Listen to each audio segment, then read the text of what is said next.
प्रथम अध्याय। प्राचीन समय की बात है कि नैमिषारण्य क्षेत्र में शौनक आदि ऋषियों ने अनेक महर्षियों के साथ 1000 वर्ष पर्यंत चलने वाले यज्ञ को प्रारंभ किया था, जिससे उन्हें स्वर्ग की प्राप्ति हो सके। उस क्षेत्र में सूत जी भी आए। तब ऋषियों ने उनका बहुत आदर सत्कार किया, क्योंकि सूत जी पौराणिक कथाएं कहने में सिद्धहस्त थे और उन्होंने विभिन्न रूपों से अनुभव प्राप्त किया हुआ था। ये जानकर उपस्थित ऋषियों ने सूत जी से कहा, आप हमें इस सृष्टि, भगवान, यमलोक तथा अन्य शुभाशुभ कर्मों के संयोग से मनुष्य किस रूप को प्राप्त होता है, यह बताने की कृपा करें। सूत जी बोले, इस सृष्टि के कर्ता नारायण विष्णु हैं। वो ही नारायण विष्णु जल में रहने के कारण नारायण हैं, लक्ष्मी के पति हैं और उन्होंने अनेक अवतार धारण करके पृथ्वी पर अधर्म का नाश किया है और पृथ्वी की रक्षा की है।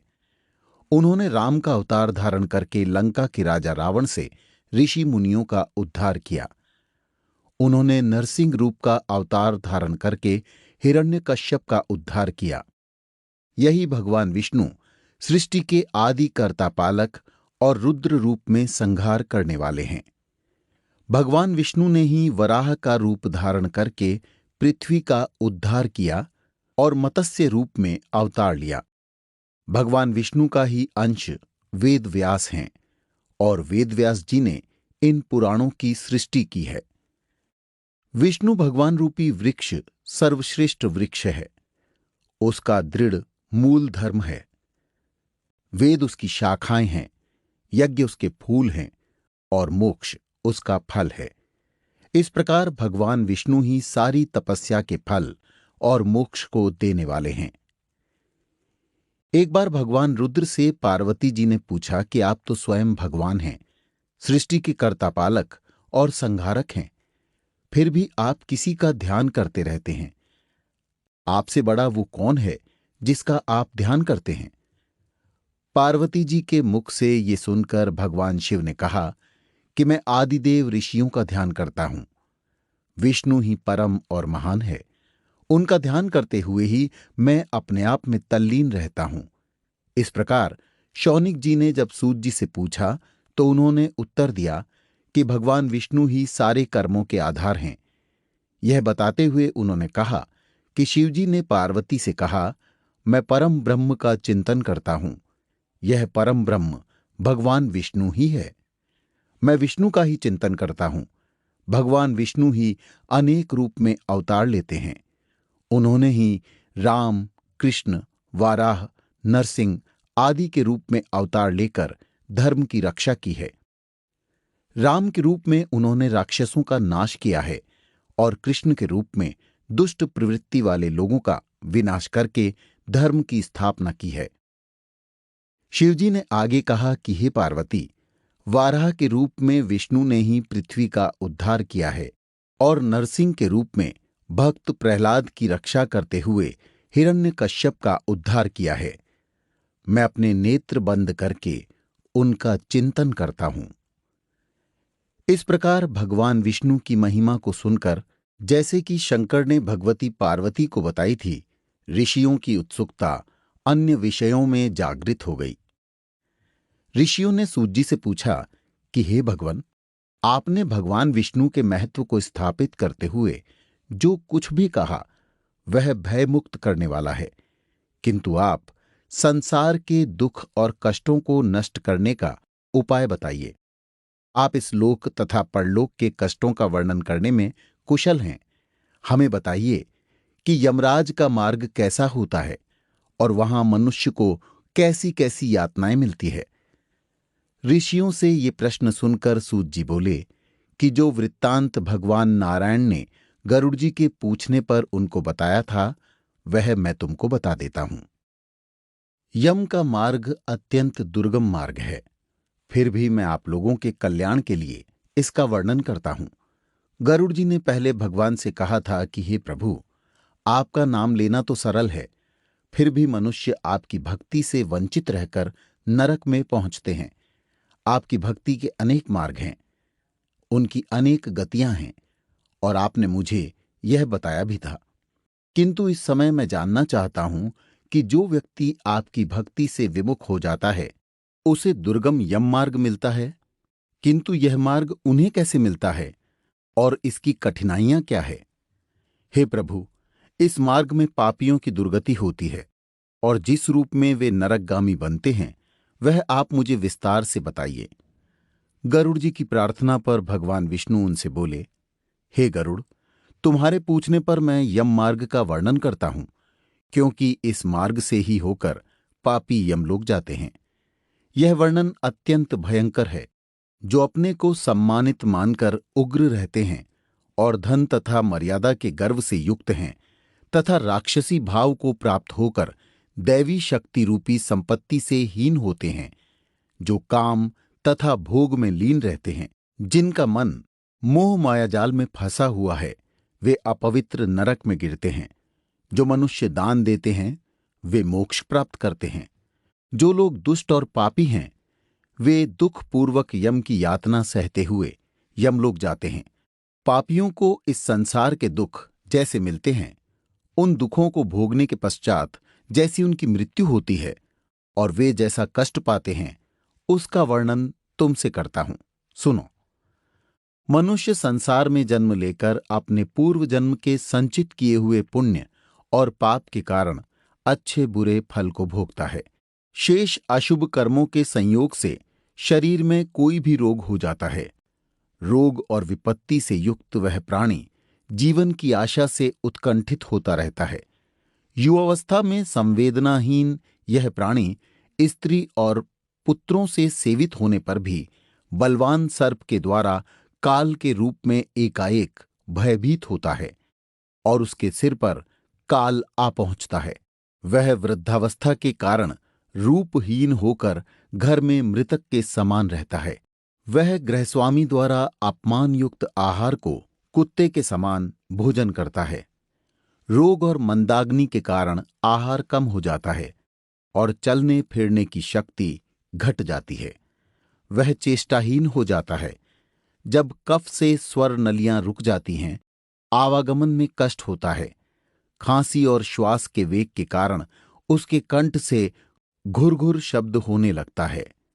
तब वह चेतनाहीन रहने के कारण चारपाई पर पड़ा हुआ सोचता है और बंधु वर्ग से घिरा हुआ होने के कारण प्राणी मृत्यु के सन्निकट आता रहता है। बुलाने से भी नहीं बोलता है। इस प्रकार हमेशा कुटुंब के पालन पोषण में जिसकी आत्मा लगी रहती है, उस परिवार के प्रेम की वेदना से रोता हुआ वह प्राणी परिवार के बीच में मर जाता है। हे गरुड़, मृत्यु के समय देवताओं के समान प्राणी की भी दिव्य दृष्टि हो जाती है। वह संसार को प्रभुमय देखता है और कुछ भी बोलने में असमर्थ हो जाता है। इंद्रियों की व्याकुलता से चैतन्य प्राणी भी जड़ के समान हो जाता है। इस कारण समीप आए यमदूतों के भय से अपने स्थान से चलायमान हो जाता है। जब प्राण आदि 5 तत्व अपने स्थान से चल देते हैं, तब मरते समय पापी का एक एक क्षण भी कल्प के समान बीतता है। 100 बिच्छुओं के काटने से जो पीड़ा होती है, वैसी ही यातना व्यथा श्वासों के निकलते समय होती है। यमदूतों के भय से उस जीव के मुंह से लार और झाग गिरने लगता है। अतः पापियों का प्राणवायु गुदा के मार्ग से निकलता है। प्राण निकलते समय प्राणियों को यमदूत मिलते हैं, जो क्रोध से लाल नेत्र वाले, भयानक मुखपाश और दंड लिए होते हैं तथा नग्न शरीर और दांत को पीसते हैं। ऊपर को उठे केश वालों के समान काले टेढ़े मुख वाले, विशाल नख रूपी शस्त्र वाले यमदूत वहां आकर उपस्थित रहते हैं। उन दूतों को देखकर भय से वह प्राणी मलमूत्र का त्याग करने लगता है। इस अवस्था में हाय हाय करता हुआ जीव शरीर से निकलकर अंगूठे के समान शरीर को धारण करता है और मोहवश अपने घर को देखता है। उसी समय यमदूतों द्वारा पकड़ा जाता है। उस अंगुष्ठ मात्र शरीर को यातना रूपी शरीर से ढककर गले में रस्सी बांधकर यमदूत इस प्रकार ले जाते हैं, जैसे अपराधी पुरुष को राजा के सिपाही पकड़ कर ले जाते हैं। वे यमदूत इस प्रकार उस जीव को ले जाते हुए मार्ग में धमकी देते हैं तथा नरकों के भयानक दुखों का वर्णन बार बार करते जाते हैं। वे दूत कहते हैं, अरे दुष्टात्मा, तू शीघ्र चल, तुझे यमलोक जाना है और कुंभी पाक आदि नरकों का उपभोग करना है, अतः तू देर मत कर। यमदूतों की ऐसी वाणी को सुनता हुआ तथा अपने बंधु वर्गों के विलाप को सुनता हुआ वह जीव हाय हाय करता है। यमदूत उसे प्रताड़ना और कष्ट देते हैं। उन यमदूतों के धमकाने से उसका हृदय विदीर्ण हो जाता है। वह प्राणी भय से कांपता है और अपने पापों का स्मरण करता हुआ यम मार्ग से जाता है। यम मार्ग में कुत्तों से कटवाया जाता है। जब मार्ग में भूख और प्यास से पीड़ित होता है, सूर्य के तेज और हवा की प्रबलता से तप्त बालू में चलना पड़ता है।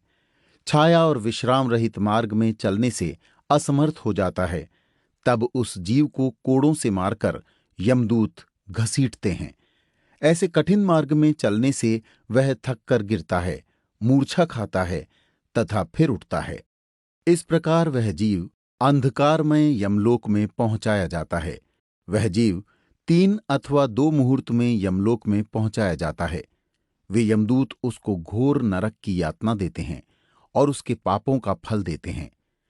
यमलोक में पहुंचकर वह जीव यमराज के दर्शन तथा 1 मुहूर्त में घोर नरकों की यातना को देखकर यमराज की आज्ञा से फिर मनुष्य लोक में आता है। यहां आने पर जीव पुनः अपने पूर्व शरीर में प्रवेश करने की इच्छा करता है, परंतु यमदूत उसे पाश से बांधे रखते हैं। इस कारण वह सुख सुधा तृषा के दुस्सह दुख को सहता और विकल होकर रोता है। तब मृत्यु के स्थान पर पुत्रों द्वारा दिए गए पिंड को और मरने के समय दिए हुए दान को ही वह जीव खाता है। तब भी उस पापी जीव की तृप्ति नहीं होती। उसके पुत्रों द्वारा दिए हुए दान, श्रद्धा और जलांजलि से पापी रूप के कारण तृप्ति नहीं होती। इसी से पिंडदान देने पर भी वे भूख से और भी व्याकुल हो जाता है। जिनका पिंडदान नहीं होता, वे कल्प भर प्रेत योनि में रहकर निर्जन वन में दुख पूर्वक भ्रमण करते हैं।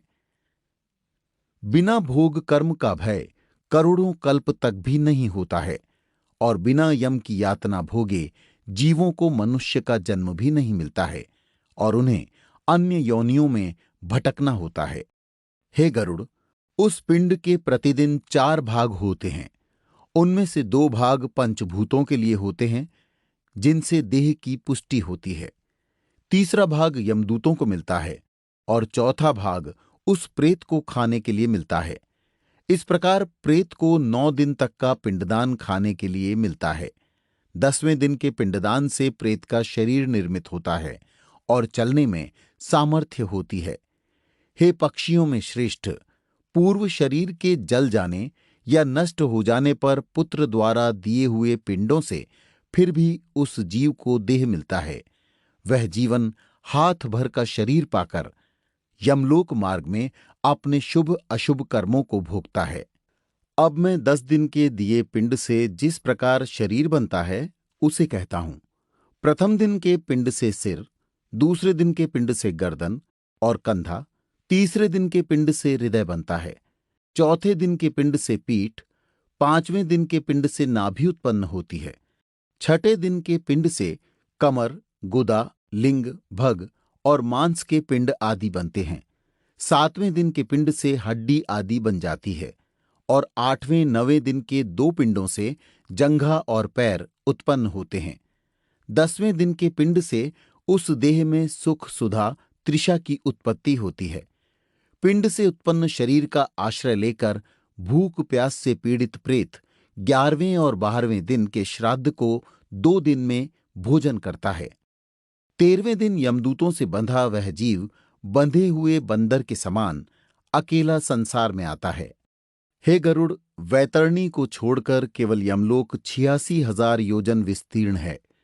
अब इस जीवन की प्रतिदिन 24 घंटों में क्रमशः 247 योजन यमदूतों के संग निरंतर चलना पड़ता है। चलने वाले इस मार्ग के अंत में 16 ग्राम पड़ते हैं।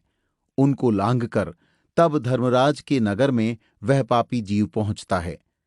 उन नगरों के नाम ये हैं: सौम्यपुर, सौरीपुर, नगेंद्र भवन, गंधर्व, शैलागम, क्रौंच, क्रूरपुर, विचित्र भवन, दुखद, नानाक्रंदपुर, सुतप्त भवन, रौद्रनगर, पयोवर्षण, शीतादय, बहुभीति।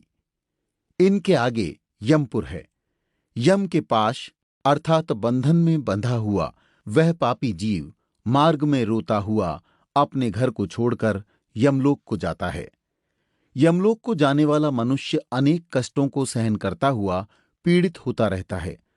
उसकी पीड़ा का अंत नहीं होता। वह अपने कर्मों के विषय में चिंतन करता हुआ अनेक दुख भोगता है। इस पर भी यदि वह दोबारा जन्म प्राप्त करता है, तब उसी प्रकार भगवान को भूलकर कर्म करता है। द्वितीय अध्याय। भगवान नारायण से संक्षेप में यमलोक के विषय में सुनकर गरुड़ जी ने कहा, हे भगवान, यमलोक का मार्ग कितना दुखदाई है। यहां जीव पाप करने में उसमें कैसे जाता है, आप मुझे बताने की कृपा करें।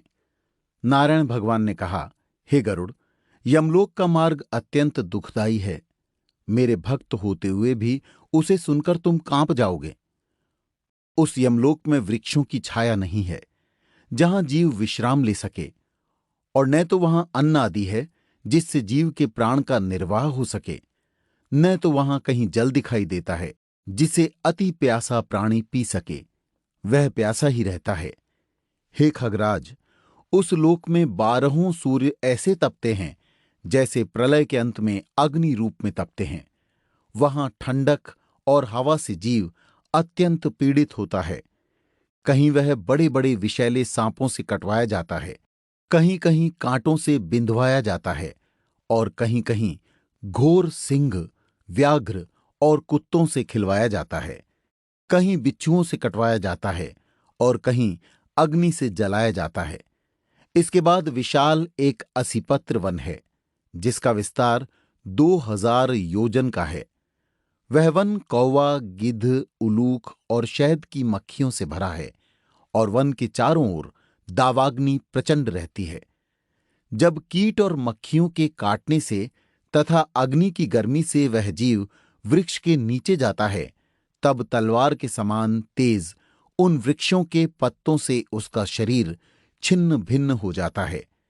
कहीं अंधेरे कुएं में गिराया जाता है, कहीं पर्वत पर से नीचे गिराया जाता है, कहीं छुरों की धार के समान तीक्ष्ण मार्ग में चलाया जाता है, और कहीं कहीं कीलों के ऊपर से चलाया जाता है। कहीं वह अंधकार युक्त गुफाओं में, कहीं जल में, कहीं जौंक से भरे कीचड़ में गिराया जाता है और जौंक से कटवाया जाता है। कहीं जलती हुई कीच में गिराया जाता है, कहीं जलते हुए बालू में चलाया जाता है, कहीं तांबे के समान जलती हुई पृथ्वी पर और कहीं अंगार समूह में झोंका जाता है, कहीं धुएं से भरे हुए मार्ग में चलाया जाता है, कहीं पर आग की वर्षा, कहीं पत्थर के टुकड़ों की वर्षा, कहीं रक्त की वर्षा, कहीं गर्म जल की वर्षा होती है, कहीं पर खारे कीचड़ की वर्षा होती है, कहीं पर बड़ी घोर गुफाएं होती है, कहीं कंदरा में घुसाया जाता है। इस तरह वह जीव निरंतर पीड़ा सहता है, और उसका रूप ऐसे हो जाता है कि जैसे चारों तरफ विशालकाय बहुत ही गहरा अंधकार है और कहीं कष्ट से चढ़ने योग्य शिलाएं हैं। इसके साथ कहीं पीप तथा रक्त से भरे, कहीं विष्ठा से भरे कुंड हैं जिनमें रहना पड़ता है।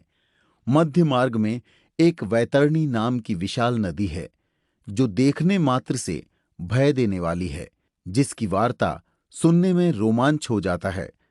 वह नदी 100 योजन चौड़ी है, जिसमें पीब रक्त भरा हुआ है, जिसका किनारा हड्डियों से बना हुआ है, जिसमें रक्त, मांस और पीब के कीचड़ भरी है, जो बड़ी गहरी है तथा बड़े दुख से पार होने योग्य है, और जो बड़े बड़े घड़ियालों से पूर्ण है। इसमें मांस खाने वाले सैकड़ों प्रकार के पक्षियों का निवास है। यह नदी पापियों के लिए कठिनता से पार होने वाली है। हे गरुड़, जैसे आग की ज्वाला से उबलकर कड़ाह में घी खौलता है, उसी प्रकार पापी को आता देखकर उस नदी का जल खौलता है। और वह नदी चारों ओर सुई के समान मुख वाले कीड़ों से युक्त है। वज्र के समान चोंच वाले गिद्ध और कौओं से वह नदी भरी है, और भाज्य, घड़ियाल, मगर, झोंक, कछुआ और मांस भक्षक जलचरों से भी वह भरी हुई है। उस नदी में छोड़ा गया पापी जीव भयानक रूप से रोता है। हे भाई, हे पुत्र, हे पिता आदि शब्द बार बार पुकारता है। जब वह पापी जीव भूख प्यास से पीड़ित होता है, तब वहीं रुधिर और मांस पीने और खाने को मिलता है। वह नदी रक्तपूर्ण तथा फेन से युक्त है। महाघोर गरजती हुई भयदायक उस नदी को देखने मात्र से वह पापी मनुष्य मूर्छित हो जाता है। उसमें अनेक प्रकार के सर्प और बिच्छू भरे हैं। उसमें गिरे हुए प्राणी की रक्षा करने वाला कोई नहीं रहता। वह पापी जीव नदी के सैकड़ों हजारों भंवरों में पड़कर नीचे पाताल को जाता है, फिर क्षण में ऊपर आता है। इस तरह वह सर्वदा चलायमान रहता है। हे गरुड़, पापी जीवों के पतन के लिए ही यह नदी बनाई गई है। ऐसी कठोर और अत्यंत दुख को देने वाली नदी का आर पार भी नहीं दिखाई देता है। इस प्रकार यम के मार्ग में अनेक प्रकार के दुखों को भोगते हुए रोता चिल्लाता हुआ प्राणी यमलोक को जाता है। किसी को फांसी में बांधकर, किसी को अंकुशों से छीनकर, किसी को शस्त्रों से छेदते हुए यमदूत पापियों को यमलोक ले जाते हैं। यह यमलोक अत्यंत कष्टदायक है। यमदूत किसी की नाक में डोरी डालकर ले जाते हैं, किसी की कान में डोरी डालकर, किसी को कालपाश में बांधकर, किसी को कौओं की तरह खींचते हुए पापियों को यमलोक ले जाते हैं। हाथ, गर्दन, पैर में श्रृंखला बांधकर और उन पर लोहे का भार लादकर उनको रास्ते में चलने के लिए कहते हैं। वहां पर भयानक यमदूत मुदगर से मारते हैं और वह पापी और दुखी जीव मुंह से खून गिराता है और फिर उसी को खाता है। फिर अपने किए हुए कर्मों को सोचता तथा ग्लानि करता हुआ अनेक प्रकार के दुखों को भोगता हुआ यमलोक को जाता है। वह अज्ञानी यम मार्ग में जाता हुआ हाँ पुत्र, हाँ पौत्र कहकर विलाप करता हुआ दुखी होता है। वह मन में सोचता है कि बड़े पुण्य से मनुष्य का जन्म मिला, उसको पाकर मैंने कुछ भी धर्म नहीं किया, न तो कुछ दान किया, न अग्नि में हवन किया, तपस्या भी नहीं की और न देवताओं का पूजन किया, न विधिपूर्वक तीर्थों की सेवा की। इसी से हे शरीर अपने किए कर्मों के फल को भोगो। न ब्राह्मणों का पूजन किया, न गंगा मान किया, न साधुओं की सेवा की और न कभी परोपकार किया। इसलिए हे देहिन, अपने किए कर्मों के फल को भोगो। पशु पक्षियों तथा मनुष्यों के हित के लिए न निर्जल देश में जलाशय बनवाया, न गाय ब्राह्मणों की जीविका के लिए कुछ दान दिया। इससे हे आत्म, अपने किए कर्मों के फल को भोगो। न नित्य रूप से अन्न दान किया, न गायों को कभी पर्याप्त तृण आदि दिया है, न वेद शास्त्र के अर्थों पर श्रद्धा की है, न कभी पुराणों को सुना है और न तो कभी कथावाचक व्यास का पूजन किया है। इससे हे देहिन, अपने किए कर्मों के फल को भोगो। मैंने अपने स्वामी की आज्ञा का न कभी पालन किया, न अपना पतिव्रत धर्म पालन किया, न कभी बड़ों का आदर सत्कार तथा सेवा की। इसलिए हे शरीरी, अपने किए कर्मों को भोगो।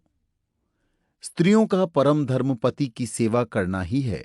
यह जानते हुए भी जिस स्त्री ने पति की सेवा नहीं की, पति के मरने पर सती भी नहीं हुई, विधवा होने पर तपस्या नहीं की, इसलिए अपने कर्मों का फल प्राप्त करो। मैंने अपने पूर्व कर्मों द्वारा अत्यंत दुखदायी नारी शरीर पाया।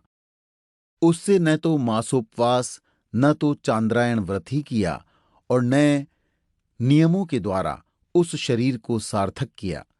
इस प्रकार स्त्री पुरुष जीव अनेक प्रकार से विलाप करता हुआ अपने पहले कर्मों को स्मरण करता है और शरीर की याद करता हुआ उसके विषय में सोचता है और तब इस तरह यम के मार्ग में जाता है।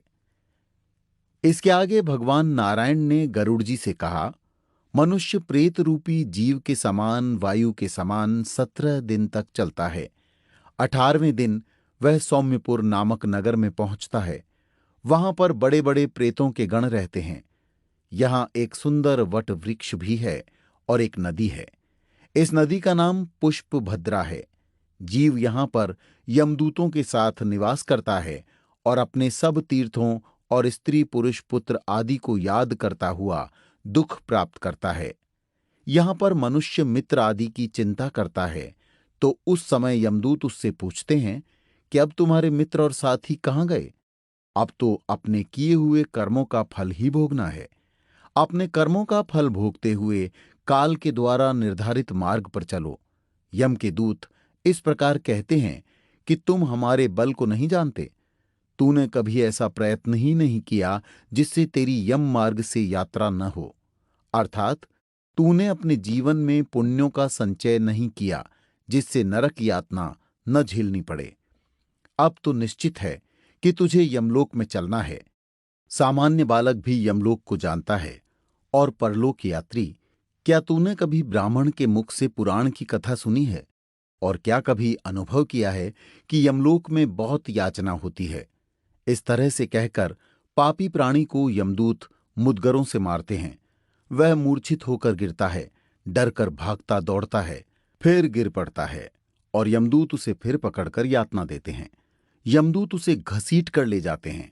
वह जीव अपने घर से 13वें दिन चलता है और सौम्यपुर में 17 दिन के बाद पहुंचता है। वहां जाकर अपने पुत्रों के द्वारा श्राद्ध का भोजन करता है। इसके बाद फिर सौरीपुर नामक स्थान पर जाता है।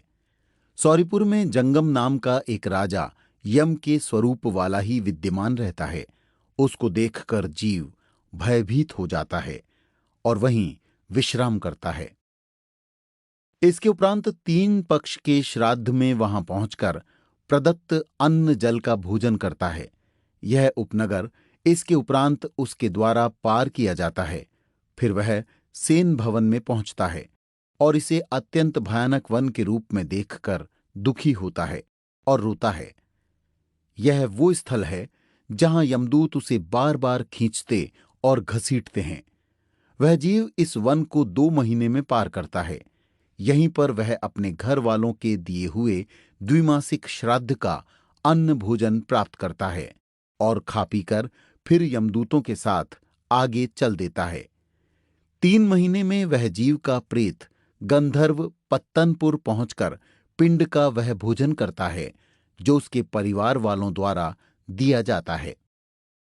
4थे महीने में शैलपुर नाम के नगर में पहुंचता है और वहां पर वह प्रेत पत्थरों की वर्षा से बहुत दुखी होता है, क्योंकि उसके ऊपर पत्थर ही पत्थर गिरते हैं। और फिर उसके बाद वह 4थे मास के पिंड को खाकर थोड़ा बहुत सुख प्राप्त करता है। उसके बाद वहां से जाकर वह 5वें महीने में क्रौंचपुर में पहुंचता है। वहां क्रौंचपुर में स्थित 5वें महीने में श्राद्ध खाता है और उसके बाद क्रूरपुर नामक स्थान में पहुंचता है। इस क्रूरपुर में अनेक कठोर प्राणी रहते हैं। जब जीवप्रेत इनके बीच में पहुंचता है तो 5 महीने के बाद 15 दिन व्यतीत होने पर अन्न जल खाता है और फिर वहीं रुकता है। थोड़ी देर रुकने के बाद वह फिर यमदूतों के साथ आगे बढ़ जाता है। थोड़ी देर के बाद फिर से यमदूत उसे ताड़ना प्रताड़ना प्रारंभ कर देते हैं। यमदूत उसे बुरी तरह घसीटते हैं और इस तरह घसीटा जाकर वह फिर उस नगर से आगे चलता है। यहां से आगे जाने के बाद जीव चित्रभवन नाम के नगर में पहुंचता है। इस चित्रभवन स्थान पर यमराज का छोटा भाई विचित्र नाम का यमराज राज्य करता है। यह विचित्र बड़े शरीर वाला है और बहुत भयानक लगता है। जब जीव इसे देखता है तो बहुत घबराता है और उसे देखकर भागना चाहता है, लेकिन वह परवश हो जाता है। इसके बाद वह वैतरणी नदी के किनारे पहुंचता है। यहां पर वैतरणी नदी को पार कराने के लिए अनेक मल्लाह खड़े होते हैं।